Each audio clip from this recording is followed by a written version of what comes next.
What's that poster behind you? That's Robert Smith from The Cure. Oh. Yeah, dude. I'm uncultured. Some sad stuff. You know why everyone who was born in the 80s didn't die from COVID? Why? Because they had the cure. Oh, that's the Shut opener right there. Shut up. Don't you miss us, Chase? I do, actually. I miss you a lot. That was a really good opener. That was terrible. Bravo. That was terrible. That was a good joke. Okay. Like probably 20, no, we get what, 20 followers? 20 listeners? On average, we're between 20 and 50 per episode. That's a gap. Yeah, it is. It really depends on the clickbait. Nice.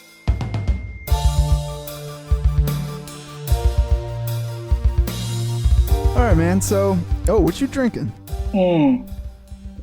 Japanese whiskey, not sake. Not sake. This is Suntory. I've had Suntory. I like it. Yeah, it's really good. My boss actually gave this to me for my birthday, and I'm just getting around to drinking it. So no better time, I should say. No better time. Seriously.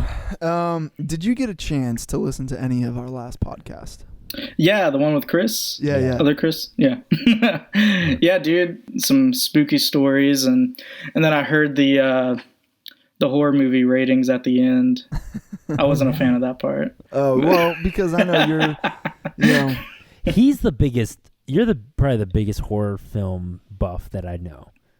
Because what was you went to the theater, like, I think it was pre-COVID.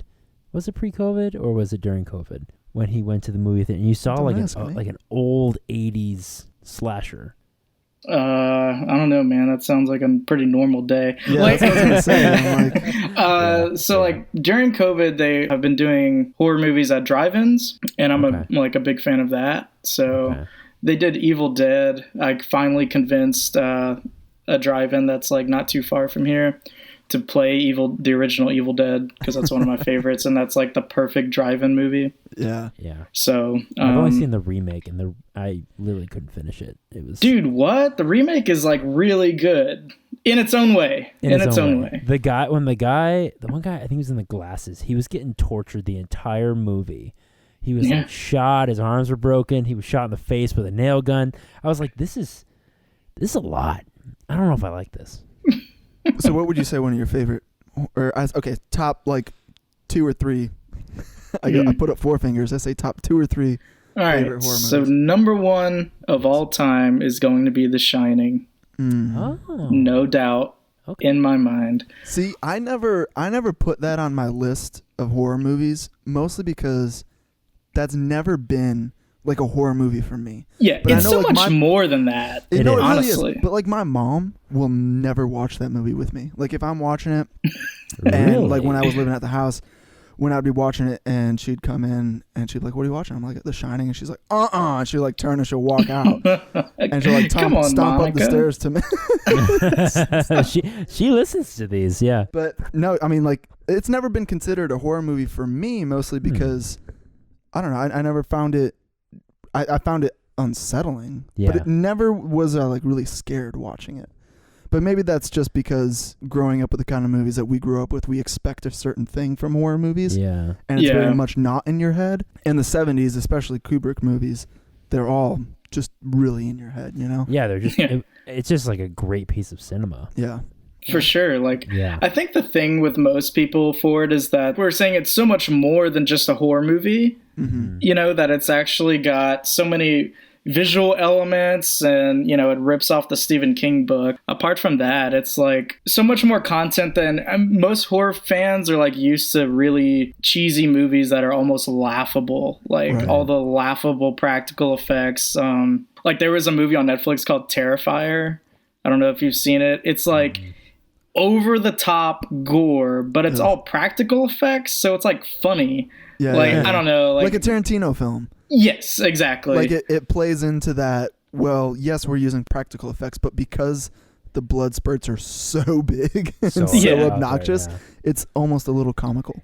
And just like the Friday the 13th movies, I mean, they're so cheesy, predictable, insane, over the top. That's so many people's versions of like, oh, it's Halloween time, let's watch a horror movie, and they put on Friday the 13th, and it's this is ridiculous. Yeah. You know what movie I want to see is Velocipaster. I think it's on Hulu. Dude. But it's a pastor who like turns into a velociraptor at night. Dude, it sounds amazing. It sounds really good. Chase, we got to go. I'm sorry. Yeah, we dude. We watched. Let's have a slumber party and watch that. We watched. We took a gamble and we watched The Man Who Killed Hitler and then Bigfoot. Oh my gosh, and it blew my mind. Did you see it? It was awesome. Did you not like it? Good. It was so amazing. We took a gamble, and I was like crying at the end. I'm like, what a beautiful story. You have to appreciate a movie that tells you the plot and its title. Yeah exactly. But still subverts your expectations. Yeah. Is that a word? Subverts? Yeah. Sure, yeah. I think I've heard that somewhere. Okay. Anyway, yeah, I mean, we watched it, and we sort of expected it to be stupid, but at the same time, you know, you got Sam Elliott, and you're like, okay, well, if he agreed to this, then he must have liked either it. He got screwed on some contract or he's really into this. And I'm like, yep, I think this sounds like a good idea. So yeah, that's funny. Yeah. All right, top two or other two. Yeah, sorry, we keep going. Other two. Number 2 would be the OG Halloween. Okay. Yeah, of course. Yep, like classic. That's a standard. Did you like the 2018 I don't want to say spin-off, but like sequel? Yes and no. Because they threw away everything else after 1, right? Good. Thank God. The rest of it was so bad. It's weird. But after that, I'm willing to accept that as a good sequel. But there were some parts in there, unnecessary humor. I feel like kind of took away from, like, I remember sitting there and I was like, oh my God, I'm terrified. Then all of a sudden there was like comic relief, and I'm like, ugh. Yeah. Really? Like that just killed it. Yeah. I feel like they were trying to. It's modern. Well, yeah, they were trying to like grow the audience. I really enjoyed it, but I think that they wanted people to go out and see the 2018 version and be like, "Oh man, now I should go back and watch the other ones." Yeah. And a new audience, like people who had never seen the original Halloween. They wanted people to see that in 2018 and be like, "Oh, maybe I'll go back and like that because maybe I'll like it because it's a little easier to watch." That's what I got out of it. That makes sense. But I really like that movie. But the original Halloween, classic. By far, yeah. For sure. And then third would be the original Evil Dead. The fact that it was like filmed super low budget, you know, I'm a big fan of that. Was that 80s or 70s? 1981. Ooh. 81, okay. Yeah, so it was pretty early. Because I remember thinking to myself, I'm like, there are a lot of other movies coming out around this time that had, I don't want to say better effects, but definitely higher budget effects, right? Yeah. And I'm like, I was watching this movie, I'm like, how could a movie this big, like big as in like it's got a huge cult following and everyone has heard of Evil Dead. Yeah. It's like, how does a movie this big have such a small budget? And then I did a little bit of research, and they really did have a small budget. Dude, yeah. I mean, Sam Raimi and Bruce Campbell was the lead actor. They both did all of the effects themselves. They like actually stayed at that cabin, which is outside of Knoxville. Wow. Oh, cool. Yeah. There's been like people that have gone to visit it, but after the filming of the first one, they like tore it down. Like for some reason, I don't know, but there's pieces of it still there. I've been wanting to go, but it's like a 3-hour drive. Man, Sam Raimi. He's got such a crazy catalog. Yeah. Dude, seriously. It's really insane. But he really doesn't make movies that I don't enjoy. I mean, they might not be quote unquote good movies, but I enjoy them a lot. He was on, you ever see The Chef Show on Netflix? No, can't say I have. So it's Jon Favreau, and he just like has different actors or directors on like this show, and he just like cooks with them, and he like learns about cooking and doing all this stuff with people. He had Sam Raimi on in the first season. What? And it was so entertaining because he is so strange.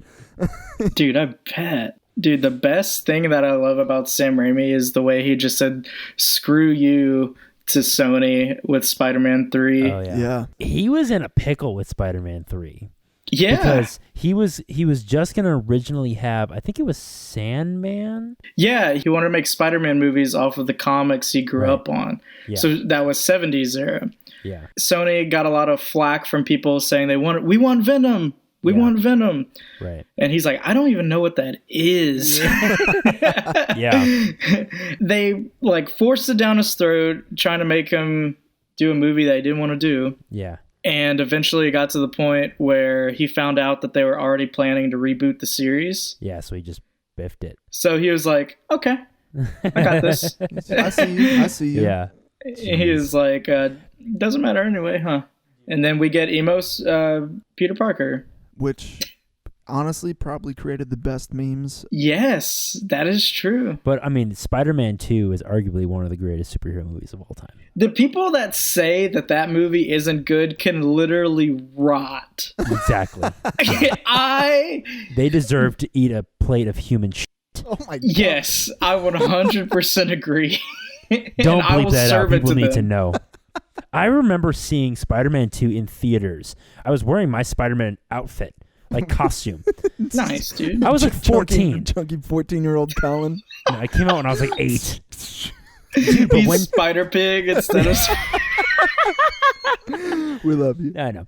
Love you. No, but when oh my gosh, I remember the entire theater, because the entire movie is him about losing his powers. Well, not always about it, but they play that theme. Yeah. And then when he gets it back when he bowls out of that rubble and he makes that Tobey Maguire, I was like, the theater got up, man. It was crazy. Well, dude, so good. That scene alone, whenever Doc Ock has his they're having the surgery to try to get rid of the tentacles. Yeah. They completely reference Evil Dead with the chainsaw. Yeah. And all those fast edits that are happening, the classic Raimi edits. Yeah. Love it. I remember I found out about that movie in the paper.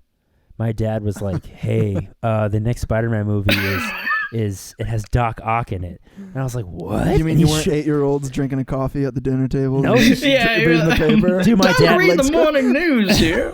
my dad was a crazy paper guy, and he pulled it over the side and he was like, "Look, dude, this is the announcement. It's Doc Ock," and I was like, "Oh my God, it was Doc Ock." Dude, Alfred Molina. Is that how you pronounce his last name? He was my favorite part of that movie. His acting was on point. And I mean, it always is. I mean, he's usually in dramas and stuff. Yeah. But he is a character actor. But... Yeah. I mean, he has great comedic timing in that. Mm-hmm. And every scene with him and his wife, just breaks my heart. Yeah. So good. Yes. I think he declined the role at first because he was like, he's more of a serious actor. And he's I don't want to be in a superhero film. And Sam Raimi, I think gave him a couple of comic books and was like, read about Doc Ock. Read about what I want to go with him.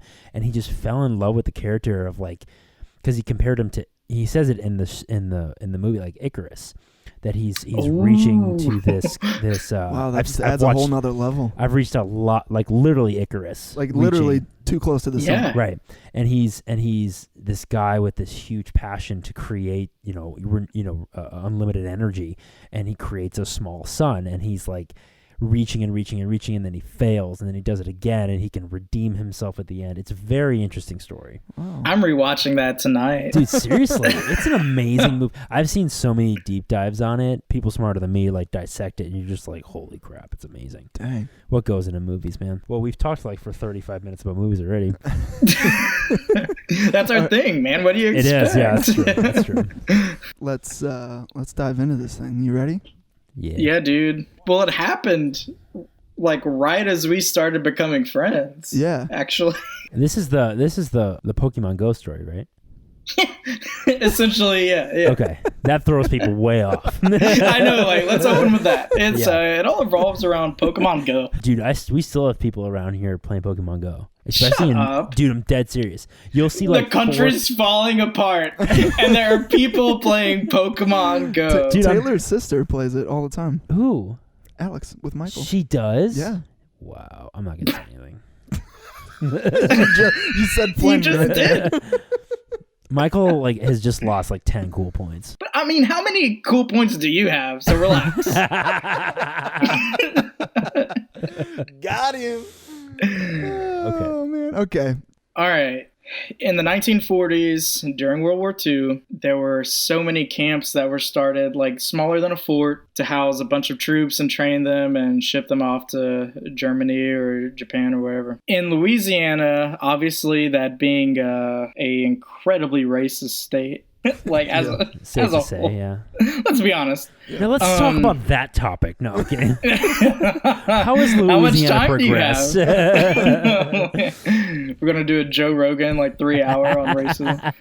Okay, so these camps opened up. There's one particular that we're gonna talk about, and that's called Camp Livingston. It is probably about 30 minutes outside of my hometown. My hometown's not huge or anything, but it's at least a town. There are subdivisions, suburban life. Yeah. This place that we're talking about is out in the sticks. Okay. Boonies. You go 30 minutes outside of my hometown and you get to this place. It's tucked deep in the woods and it's right next to a water plant for the area, which is going to be important later. Okay. All right. This camp, growing up, even though it was 30 minutes away from me, I'd always kind of heard bad things happen there. Supposedly the history goes that during the 40s, they were training troops. Obviously, they weren't nice to black soldiers because of Louisiana and the 1940s, U.S. in general.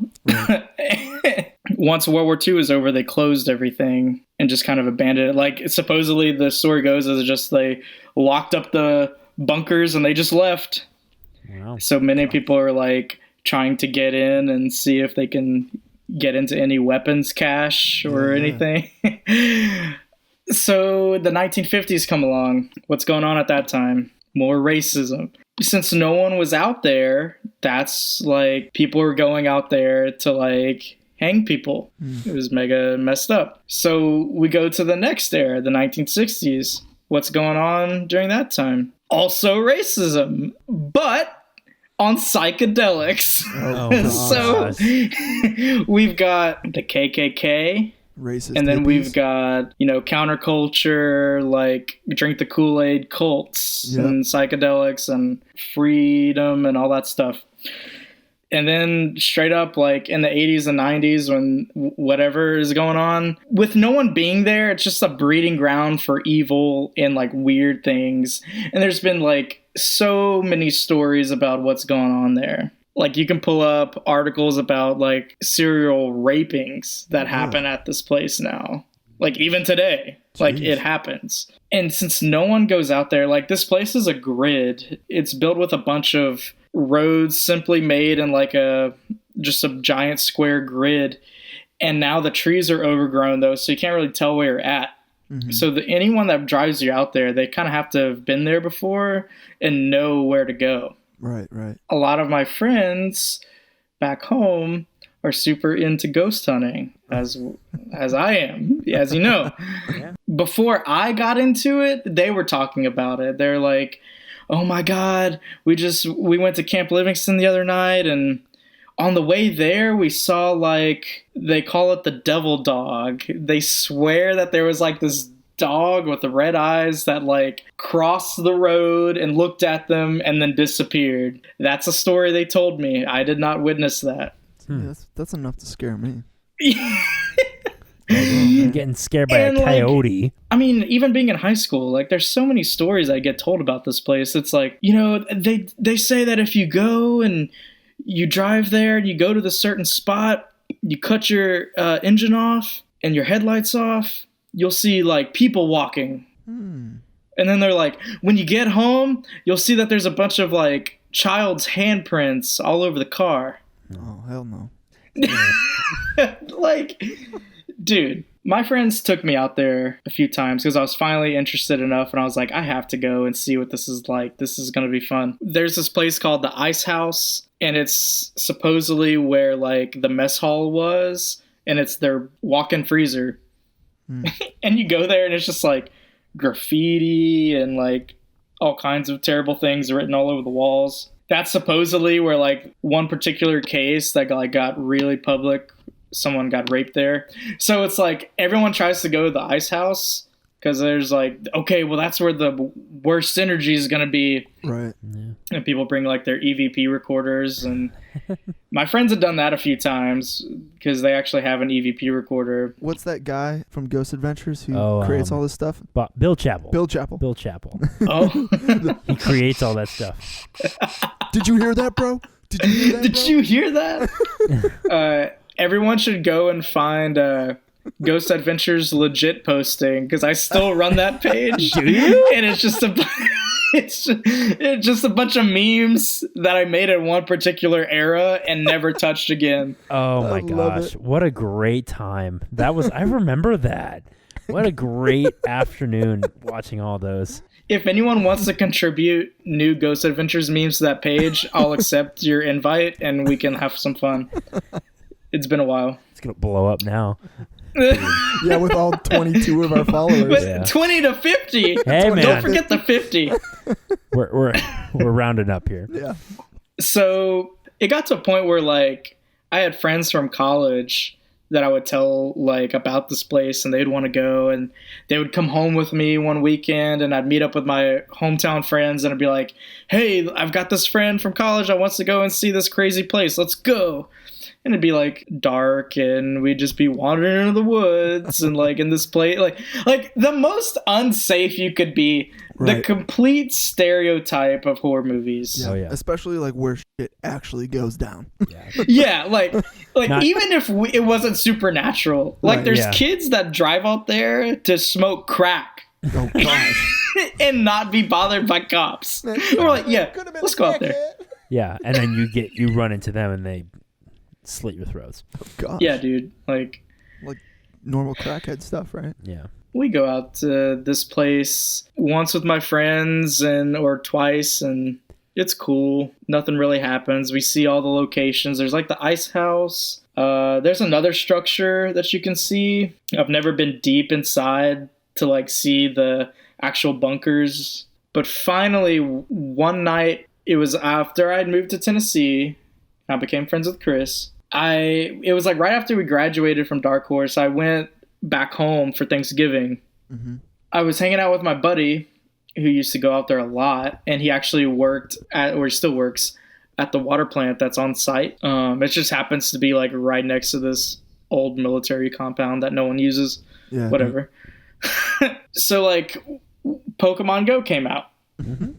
So we're all playing Pokemon Go, and that's like the thing to do at the time. You know, after moving off and you come back home, you don't really have anything to do. So I was like hanging out with my friend, and it was like, you know, screw it, let's play Pokemon Go like all night. Like I don't care. Like I don't have anything to do. Don't have anything to wake up to. In my hometown, there's nothing to do except do that. Except do stupid things with your friends. So we went to play Pokemon Go in like our downtown, which is like literally a block of nothing. A bunch of markets that are like closed. On our way back, it was like 2:45, 2:30 in the morning. And I was like, dude, it's really foggy out here. It's really cold. You know, it'd be really creepy if we went to Camp Livingston. We should go do that. It's on the way. It's on the way back home. We didn't have like any EVP recorder or anything, but we just wanted to like be scared. Why not? We get there, like he works at that water plant that's right next to there. So like he knows all of these roads by memory. He hasn't had to like pull out a map or anything. Like the whole time I've known him, anytime that I've like gone with him to this place, like he knows where he's at. It's crazy. And this place is like, I would say probably 4 football fields, 4 to 5, like big in size. Yeah, it's decent. The way it's overgrown, there's no street lights. It's completely dark. Right. There's so many trees that it all looks the same. Yeah. There's no street signs. You just drive through a grid of road and you're like, okay, yeah, like I think it's the left from here. Cool, man. Easy to get lost. Oh, yeah. Yeah. So we go out here and it's like super foggy, dude. Like we can barely see in front of the car. Like all that Louisiana humidity, thicker than a Snicker. Like, whoa. Straight up. And we finally go to this area that they call the bowl. Supposedly was the swimming pool. Mm-hmm. at the camp, but it's just like a giant circle at this point that has like some concrete edging. There's like trees that have grown around the circle, so it's like really creepy. People would say that like that's where the cultists do their rituals because it's like in a circle. I'm like, okay, cool. Whatever. Because cultists hate right angles. Yeah. Yeah. That's written somewhere. Yeah. It's in the book. they eat pie. Yeah. P.I. Hey. It's pretty good. So they go to do rituals there or whatever, and that's like been the rumor. So we drive to the bowl because that was like the most logical thing to do. And we get out of the car and we go to the trunk. My buddy's like, hey, I've got flashlights in the trunk. We'll just take them out and we'll go look around. Pitch black, dude. Like my eyes have kind of adjusted being in this dense of like, because we went from highway to like in the woods, like real quick. Yeah. So I'm like still like, dude, like I can barely see your face, but like I can see like the shine off your glasses. So I'm like, okay, you're there. But like I'm like feeling on the car to find the trunk, and we like pop the latch and we're like looking for these flashlights. And all of a sudden I just hear like booming sounds, and I was like, I kind of looked at my friend. I was like, yo, I think that's like just a car stereo. Like it's just like some bass, like a subwoofer. Right. And then we like keep looking for the flashlights, and then all of a sudden like it's getting louder, and we're like, is that a car? It gets louder, and then all of a sudden like I hear music, and I'm like, no, that's not the music I would expect. That's like chanting. Now that I think about it, the chanting wasn't even like a normal like hymn or anything. Like it wasn't like beautiful. It was scary. Like it was like, yeah, it was aggressive. Oh gosh. We noticed it kept getting louder, and we're like, we started freaking out because we're like, are they coming? Like, is there a car coming near us? Like, what is going on? So finally, like, we just kind of froze, and we're just like looking at each other, and we're like, what is happening here? And as soon as we turned back to look for the flashlights, we heard a woman scream like bloody murder.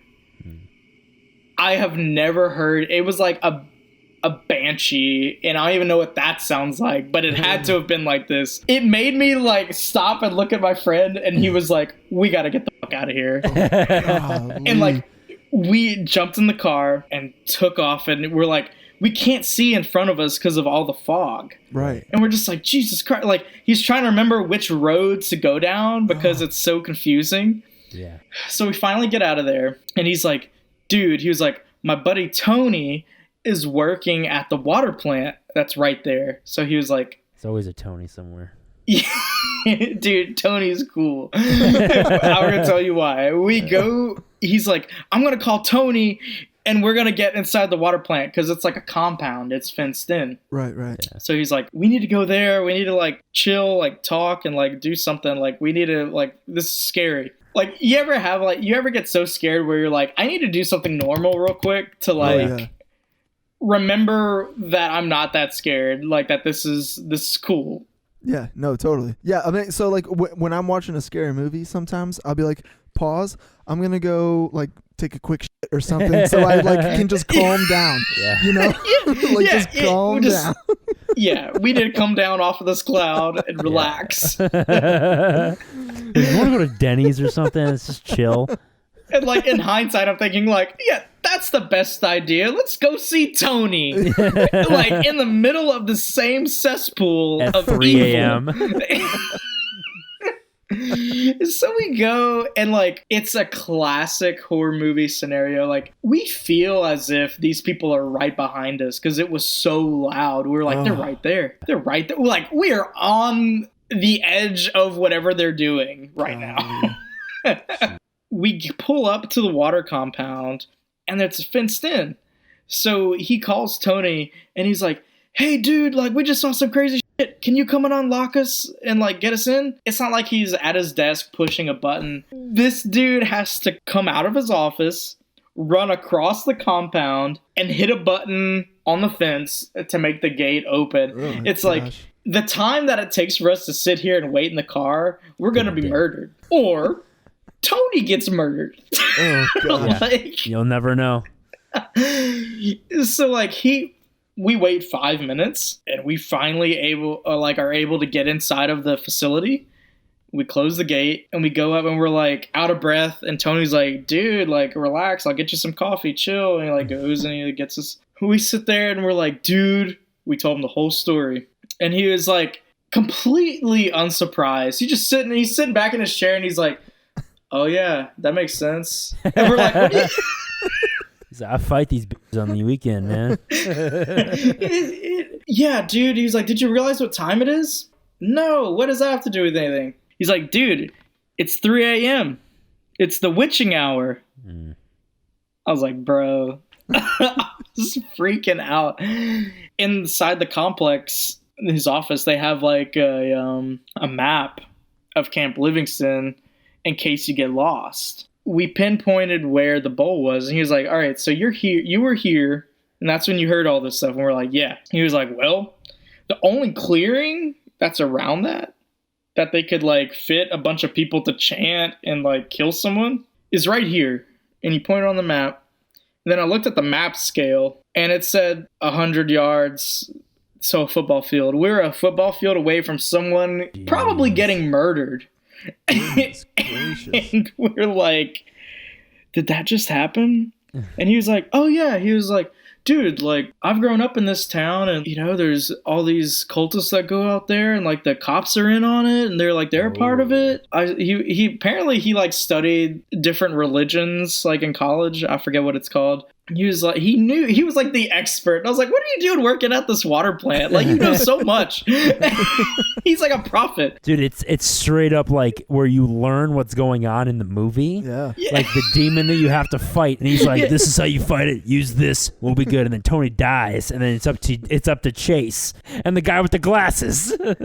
Telling him all the details, and to see him like not even blink, he's just like, oh yeah. Yeah. That makes sense. He's like, that's my buddy Jeremy. He does it every weekend. But yeah, like he told me, he was like, in every religion there's like radicals, and he was like, these people, they have this, and he told me to like Google what their holidays were, and like they straight up made holidays off of like blasphemy of like Christian holidays. So like they would like celebrate on Easter, but to like make fun of what what Easter stands for. Or it was like something with like stars aligning, or like a shift in retrograde or whatever, all that stuff. So like they would do that, but like different, on this Google search I found, there were like different scenarios called for like, okay, well, in this one we sacrifice an animal, and on this one we sacrifice a kid, and on this one we sacrifice a lady, and like it goes on and on of like all these different situations. And I was like, my mind was blown, because like I didn't realize that like evil existed like that. Yeah, like still. Yeah, exactly. Yeah, that's what's crazy, dude. I'll never forget when you told me that story, because it was so. I sent fresh. you Snapchats. Yeah, dude. Of us driving. I was like, I filmed our drive like to the water plant, because I was like, if I die, I need this documented. I'll never forget when you came home. When you came back to Nashville, and I saw you the next day. Like we went and got Asian Taste or something, like that bomb Chinese place. We went and we got Chinese or something. And you were telling me this story, and I was like sitting on the edge of my seat this whole time. I'm like, dang, this is crazy. And then you said the part about the 3 a.m. and the witching hour, and ever since then, whenever I wake up at 3 a.m, I'm petrified. Dude, yeah. Like every time, like I wake up and I turn over, I look at my clock, it says 3 a.m. I go, and I just like freak out. That's when I usually get up and go take a shit or something. Like, calm down.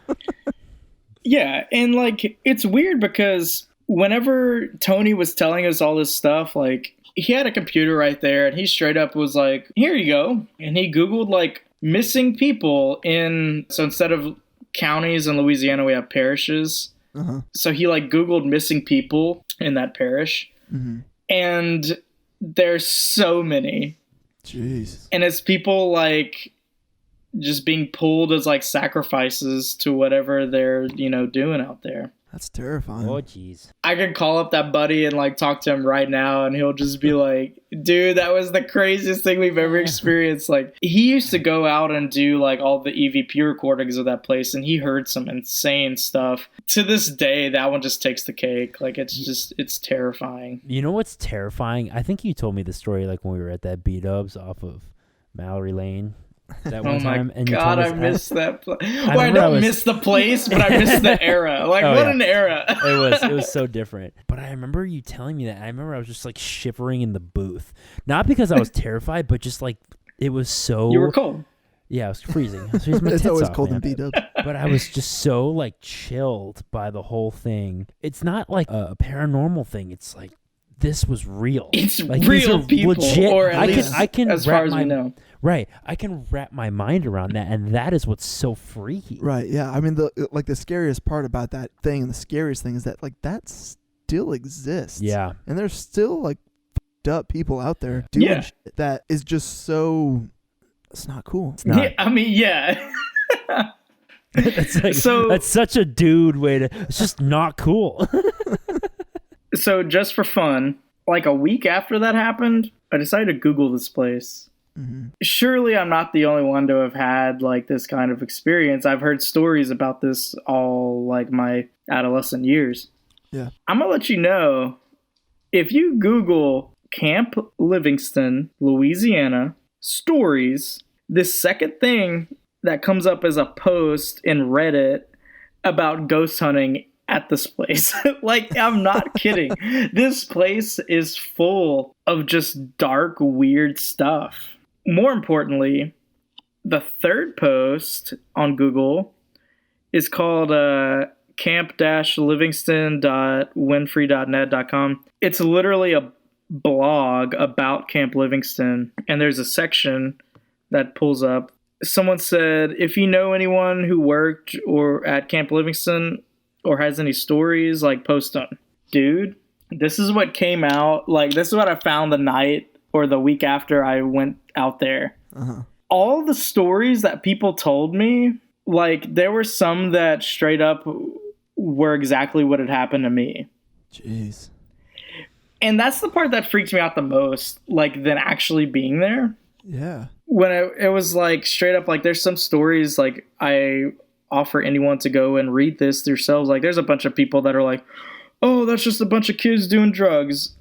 And then it's like, oh, yeah, I was out there and I heard people screaming and, like, chanting. And then they blew my mind because there were also people, they said that they saw the devil dog. And someone posted about the hands being on the car. Ugh. Yeah. So, like, all of these stories, like, whether people are just passing them on to each other and it's just, like, a normal thing, it's like, how did these stories happen? Seriously. Like, that's one of the freakiest things about ghost stories and stuff is that they tend to be so consistent, right? Yes. And it's like, and okay, there's this place here, I don't know, it's somewhere in, like, the burbs somewhere. Yeah. And it's a little further out from, like, where we live. But there's this, Colin could probably tell you more about it, but he's duking right now. Wow. Well, this is exactly what we said, right? He's got to take it down a level. He's got to take it down a level. He's got to relax. He got nervous. Yeah. I don't blame him. No, me neither. He's like, man, I woke up at 3 a.m. last night and the night before. Yeah. And I ate all this pizza and steak. All right, so I told this story before, so it'd be a little retelling. But so I believe it's in St. Charles. St. Charles? Yeah, that sounds right. Yeah, so it's Munger Road in St. Charles, and there was a movie about it that came out like fucking 10 years ago. Is this where you got it from? You got it from a movie? Sorry, it's in Bartlett. No, it's not. It's a real thing, but a movie was based off it. I'm not surprised. It came out in 2011. I don't know about that. That might not be right. Anyway, so there's been like all of these like supernatural phenomenon. And it's like a legendary site that draws people all across Illinois to go there. Yeah. And so I'm going to read it. I just pulled it up because I don't want to fact check myself. Sure. So this is from a website. It says, according to a legend, a school bus full of children was hit by a train after becoming stuck on the track, killing everyone inside. Reportedly, visitors at Munger Road sprinkle baby powder on their car bumpers and stay on the tracks with their car in neutral. The spirits of the children push the car off tracks in safety. The handprints can be seen with the powder. So we tried that. I was with two of my buddies. Yeah. So it's in like the middle of nowhere, this whole thing. So there's a forest right next to it. And I know like so many people that have tried this where it's like, you know, you have to get your car in the perfect spot and blah, blah, blah. I couldn't figure it out. And we didn't use my shitty Honda that you could easily push with like your fingertip. You sneeze in that car, you fly backwards. Yeah, exactly. So we tried like multiple times. We turned the car around. We did so many different things, but it just didn't work. So I was like, you know, screw this. Like, let's go into the forest right next to it. Something similar to like where you were doing. Like it was just in like there's nothing around here.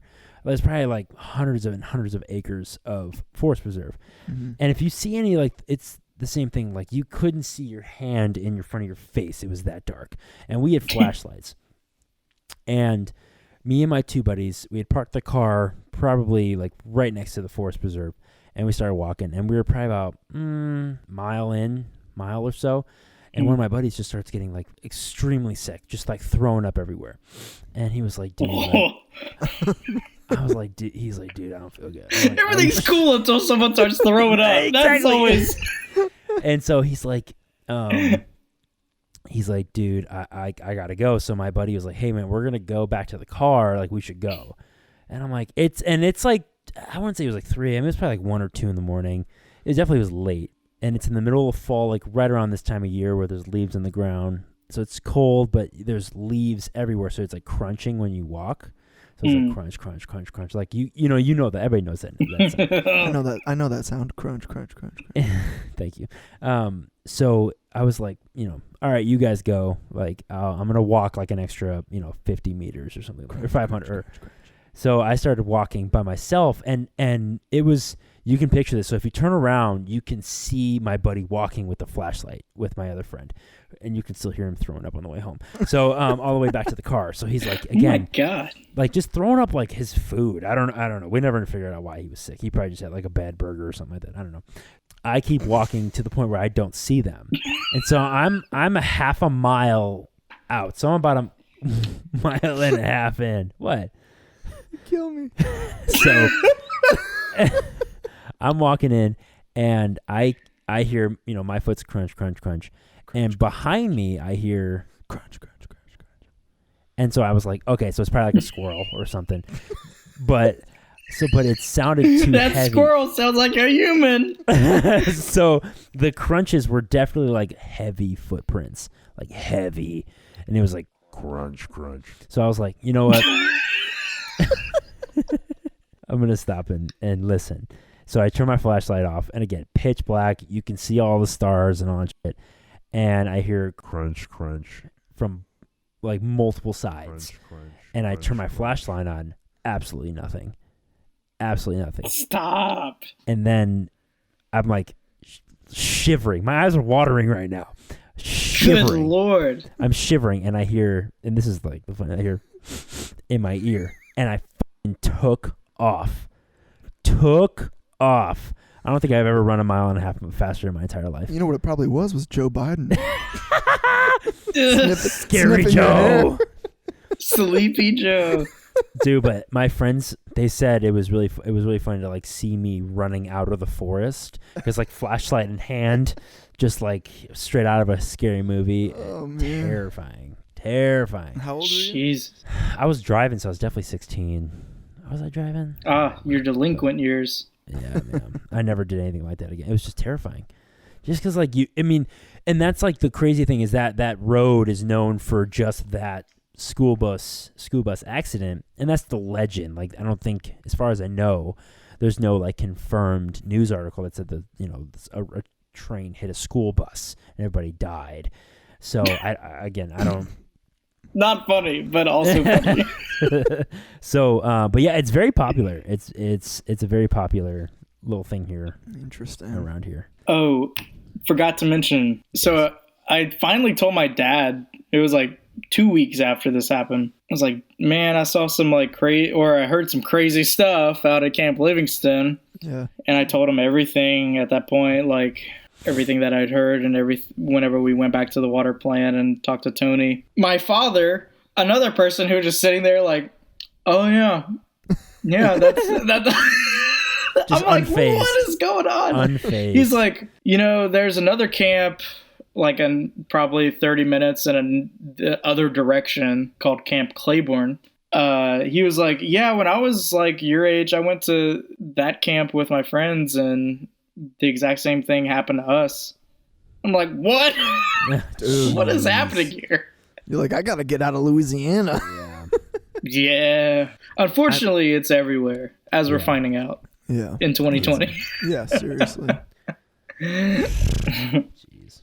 Man. You hate to see it. Yeah. You hate to see it. Well, I have a funny story that we could talk about. Just to lighten the mood a little bit. Okay. Sure. And involves Chase. I have two of them actually. Okay, cool. Yes, I love this. So we went. So when Chris and I were in Over the Sun, we played at this. It was a theater. Chase was there. No, it was a theater. It was a theater. What was it called? It was like the Pheasant Run. Pheasant Run Theater. I remember this. And Chase came out, and we were like so happy. Like, this is gonna be a great show. And it was one of those shows like there's 3 bands and 12 people in the audience. Yeah. And this place. Yeah. And this place holds about. It could have held probably 250 people in seats. So it was pretty big. And this one band went on. I think they were the first band. They were the one that organized the whole thing. And they were playing, and they were doing their big crescendo. And the guy was, I think it was the bassist or the guitarist. I don't even know. I think this guy was like 6'8" and like 300 pounds. Yeah, he's a big guy. A big dude. And he, like they're doing their big like crescendo moment, and it's like dan. And he throws his guitar on the ground, like face up, and he takes off his belt and he starts whipping the guitar. Dude, do you remember that? I don't know how I don't remember this. What? Because this is amazing. And we were just like sitting in the audience, like just dead silent, like just watching this go on. And he's like, wham, and it just sounds awful. And then I just remember you just looking at me going, what the fuck am I doing here? I don't know why I'm here. And then he was afterwards, oh my gosh, this is where I died laughing. Chase's joke was, and he was like, follow us on all of our social media. And Jason's like, yeah, follow us on LinkedIn. Follow us and subscribe. I did not say that. Yes, you did. You did. You said follow us on LinkedIn, and I was like crying in the audience. And again, there's like 12 people and like a cow in the audience, and oh my gosh, we are dying laughing. Dude, I say some insane stuff sometimes, and I don't remember half of it. When that week we stayed at your house or your apartment in Nashville, and we were recording. God, that was so fun. That was a great time. Yeah, we were recording way back home. Was it way back home? Yeah, the record. That was like, honestly, that was like one of my. That was every night. I feel like we had a good time because we all slept in the living room except for Chase. Dude, and there's 4 big guys sleeping in the living room. Well, 3 big guys and a hobbit. It's the Fellowship of the Ring. R.I.P. Nick. He's not dead, but I miss him. He's the only married one out of here. So at the end of the week, we decided to do a bar crawl because Chase was like, I know all these bars. We hit like 15. We hit a lot of bars. That's the record. I still haven't done that many to this day. I've never done that many before. All we did, I just remember half the time we just would go and sit at a table. And we just like look around and we go, okay, on to the next one. And we did that for like 15 bars. Yeah, it's hilarious. Yeah, but we did get one drink from each one. Yeah, we did. Yeah. That was the rule. The best part about that night was so... Okay, to anybody listening, we were all in a pretty strange time back then, right? We were all single. That's real. Yeah. You know, we were going to be leaving to come back to Chicago. Yeah, the next day. Yeah. So we were all in a strange time. Yeah. Anyway, we would go into these bars, and the best part about bars in Nashville is that there's vending machines for cigarettes. So we thought it was the coolest thing. But like every bar we go to, a different one of us would be like, hey, you want a pack of cigarettes? And we'd be like, no, we already have like 6 because we were at 18 different bars already. If I ever get diagnosed with lung cancer, it's because of that night. Seriously. Dude, just from that one bar where you could smoke in the bar, my asthma still flares up from that night. Dude. Just from that night. We're just sitting there, like, looking at each other around this table, just, like, chain smoking. We're like, this is what we're supposed to be doing, right? Everyone's smoking. Let's just smoke, right? And then Joey went outside because he couldn't handle it. Joe was like, "It's too much." And there's like 80-year-old men just sitting at the bar, just smoking like 9 packs a day. I'm like, holy, this is not my area, man. This is a good time. I'm having fun. Oh my gosh! And then we went to that house. That was a club. Oh yeah, that it was like man, that place was kind of cool. It was awesome, but then we just sat in the corner. Yeah, we did. We sat in the corner. It was this. Do you remember that? Do you remember what that place is called? Rosemary, yeah. Yeah. Yeah, so, I mean, to anyone who doesn't know, it's this huge house. Yeah. Like, it looks like a frat house. And you walk in, and it's, like, set up pretty much like a house party. Yeah. But all the time. But, like, the center of the house was a bar. It was so weird. It was kind of cool. There's a DJ in a bedroom. It's pretty sick. But we were definitely, like, the least attractive people in there, so I felt super out of place. Yeah. I'm pretty sure I was wearing, like, a Superman t-shirt the entire night. Yeah, we dipped pretty quick from that. Yeah, we didn't stay very long. Oh, my God. But it still counted. We still got a beer. Still counted. And then we went to that burger joint after that. I thought that's where we started. Dude. No, it wasn't a burger place. It was the pizza place. The pizza place. Yeah. Man. We started at the burger place. We started at, was it Dino's? Dino's. Yeah. And we saw the drummer from Paramore there. Mm-hmm. Yeah, that was really cool. Yeah. Good time. Jeez. Good time. What a night. That was such a good time. I missed that. Yeah, me too. That was fun. We got to go. So Taylor turns 21 next month. So after that, we're going to come visit. Dude, let's do it. And we're going to break our record. We're going to break our record? And kill Taylor. Dude, no. Shayla, my girlfriend, so nice. My girlfriend knows how to party, man. She'll rival all of us. Oh, man. She knows how to party. Yeah, well, if we could get Alex and Cameron to leave Audrey at home, then Big Al might return. See what happens. Dude, she hasn't. Oh man, Big Al. We'll see if that one happens. Oh man. All right. Well, thank you for being on, my brother. And I hope that we can talk to you soon. This is really just a closeout for the podcast. Okay. So, do you have anything else to say for the podcast? Mm-mm. Do you have anything else to say for the podcast? No, that's about it, man. All right. Well, good night, everybody. Thank you for listening. And we'll talk to you soon. Bye. Bye. Bye.